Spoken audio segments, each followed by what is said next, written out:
Hello and welcome to all. তো hello and welcome to all.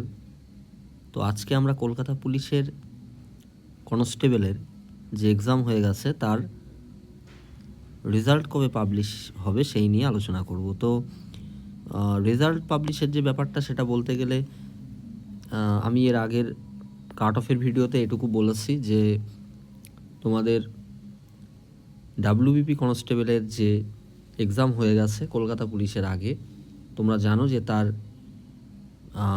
Result মাঠ already হয়ে গেছে।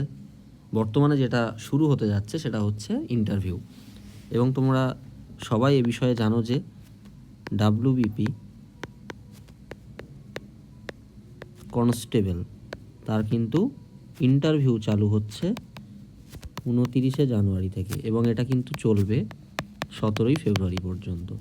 তো ডাব্লিউবিপি কনস্টেবল কিন্তু রিক্রুটমেন্ট প্রসেসটা কিন্তু সবার আগে কিন্তু পুলিশ বোর্ড করতে চাইছে। তারপরে কিন্তু তোমার কেপি কনস্টেবল,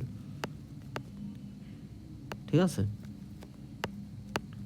তারপরে কেপি কনস্টেবল আসছে। তো কেপি কনস্টেবলের কিন্তু এখনও তোমরা জানো যে ফাইনাল অ্যান্সার কি আসেনি, ফাইনাল অ্যান্সার কি এটাই কিন্তু আসেনি।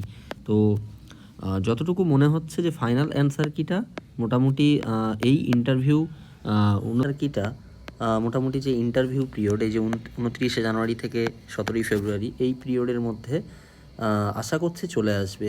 এটা কোনো অফিসিয়াল না, মানে তোমরা জানো যে অফিসিয়াল কোনো কথা না, বা কোনো কথা থেকে কোনো নিউজও পাইনি, জাস্ট বলছি, মানে মনে হচ্ছে, ঠিক আছে, যে এই ইন্টারভিউ পিরিয়ডের মধ্যে তোমাদের অ্যান্সার কিটা আসবে। এবং খুব সম্ভবত ইন্টারভিউ ফেজ শেষ হলে তবেই কিন্তু তোমাদের পিএমটি অ্যান্ড পিইটি, ঠিক আছে, ফিজিক্যাল মেজারমেন্ট টেস্ট ও এফিসিয়েন্সি টেস্টের কিন্তু রেজাল্ট পাবলিশ হবে, ঠিক আছে। তো আরও একটা জিনিস বলে রাখি, বারবার একই জিনিসই বলছি, যে ডাব্লিউবিপির কনস্টেবল এটা কিন্তু সবার আগে কিন্তু রিক্রুটমেন্ট কমপ্লিট হবে, তারপরে কিন্তু কেপি কনস্টেবল ওরা রিক্রুটমেন্ট করবে, ঠিক আছে। তো এই ছিল মোটামুটি ভিডিওটা, এটা কোনো অফিসিয়াল আপডেট না। ফেব্রুয়ারির এন্ড এরকম একটা ধরতে পারো যে রেজাল্টটা পাবে। এবং তোমরা জানো যে পুলিশ রিক্রুটমেন্ট বোর্ড কিন্তু অনেক দ্রুততার সঙ্গে কাজ করছে এবং রেজাল্ট পাবলিশ করার জন্য চেষ্টা করছে কিন্তু, ঠিক আছে।